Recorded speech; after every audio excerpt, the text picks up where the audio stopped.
자, 95페이지 그래프인데 중1 때 그래프에서는 보통 XY에서 X는 시간을 뜻합니다. 시간이 이렇게 오른쪽으로 증가한다는 얘기는 시간이 흘러간다는 얘기입니다. 시간이 흘러가고, 그쵸? 그에 따를 때 시간이 흐를 때마다 Y, 즉 높이라든지 부피라든지 이거는 이제 Y는 조금 달라집니다. 시간이 흐름에 따라 1번 그래프는 시간의 흐름에 따라 어떻게 해요? 높이라고 합시다. 여기 높이라고 했으니까요. Y 높이는 일정합니다. 그쵸? 시간이 흐를 때마다 높이가 점점 어떻게 돼요? 올라가죠. 그쵸? 점점 높이가 올라가지잖아요. 그쵸? 다음은 높이가 처음에는 높이 있다가 점점 감소해 주는 거고, 얘는 처음에는 급격하게 올라가다가 그 뒤에는 천천히 이렇게 증가하는, 점점 느리게 높이가 증가하는 겁니다. 자, 얘하고 비교가 되나요? 두 번째 그림하고 비교가 되죠.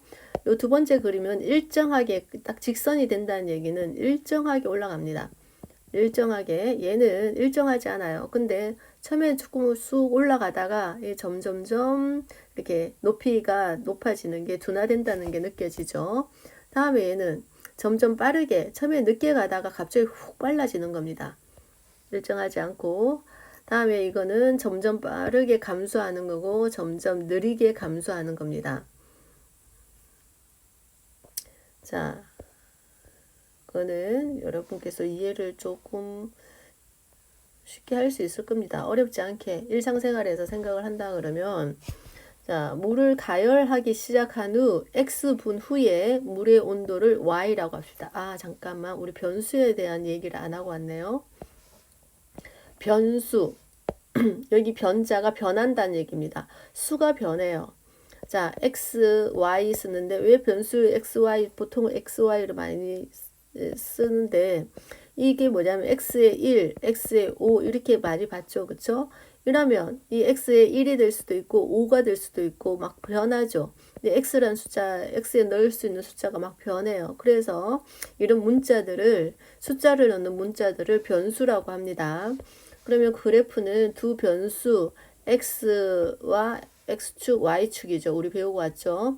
X축, Y축으로 구분이 되는데 X가 원인입니다. 원인. 보통의 X가 원인이고 얘가 결과입니다. 우리가 이제 중2 때 1차 함수를 배울 건데 시간의 변함에 따라서 뭐가 바뀌어요. 결과가. 그쵸? 그걸 이제 그림으로 나타낸 게, 그 관계를 그림으로 나타낸 게 그래프인데 여기 한번 볼게요. 물을 가열하기 시작한 후 X분 후의 온도가 Y도라고 합니다. 그러니까 X는 시간이고 Y는 그 결과가 온도가 바뀌는 거죠. 그쵸? 물을 가열한 지 2분 후의 온도의 변화. 자, 2분이니까 X에서 2를 찾아서 쭉 올라가면 여기 있죠. 그쵸? 얼마죠? 그렇죠. 물의 온도는 몇 도가 됩니까? 20도가 되는 거죠. 뭐 5분 후에 변화는 쭉쭉쭉쭉 올라가서 여기 나오죠. 몇 도일까요? 네, 50도가 되겠네요. 5분 후에는 50도. 그래프 읽을 수 있겠죠? 그쵸? 밑에 거 풀어주시고요. 다음에 그래프를 좀 이해가 돼야 되는 게 뭐냐면 수영이가 집에서 출발하여 공원까지 걸어간 후 다시 집으로 돌아오는 겁니다. 집에서 출발해서 공원까지 걸어간 후 다시 집에서 오는데 집에서 출발한 지 X분 후에 집으로부터 거리입니다. 집에서부터 떨어지는 거리를 Y로 나타낸 겁니다. 처음에는 집이었으니까 0,0이었겠죠. 0분일 때는 집에서 있었으니까 거리가, 집에서 떨어진 거리가 0이었을 겁니다. 그래프가 쭉 올라가는 게 보이죠. 뭐죠? 여기 이제 시간이 흐름에 따라서, 시간이 이렇게 흐름에 따라서 일정하게 이 친구는 걸어가고 있습니다. 그러니까 일정하게 집에서 떨어지고 있죠. 그러다가 여기에서 제자리인 거 보이죠? 그치? 집에서 떨어진 거리가 변하지 않다는 얘기는 거기서 머물렀다는 겁니다.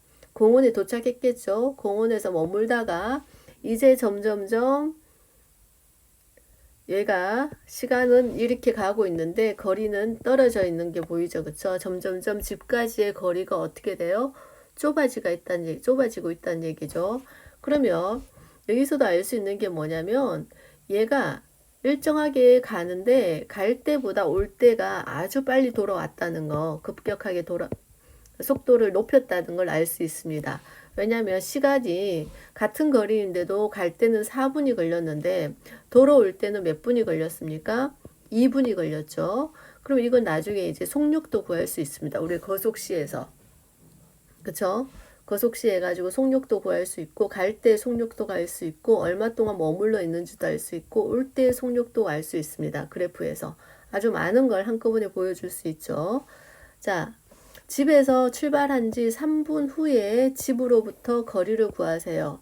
3분 후에 집에서의 거리는 3분 여기 뚜뚜뚜뚜뚜 올라가면 얼마입니까? 집에서 150m 떨어져 있네요. 그쵸? 집에서 가장 멀리 떨어졌을 때 집으로부터 거리는 여기겠죠? 그치? 200m. 가장 많이 떨어진 게 가장 높이 있는 거니까 200m. 이렇게 되는 겁니다. 그 다음에 이제는 쌤 아까 다 설명을 했으니까 요거 다 풀 수 있겠죠? 7번, 8번 그래프를 보고 한번 풀어주세요.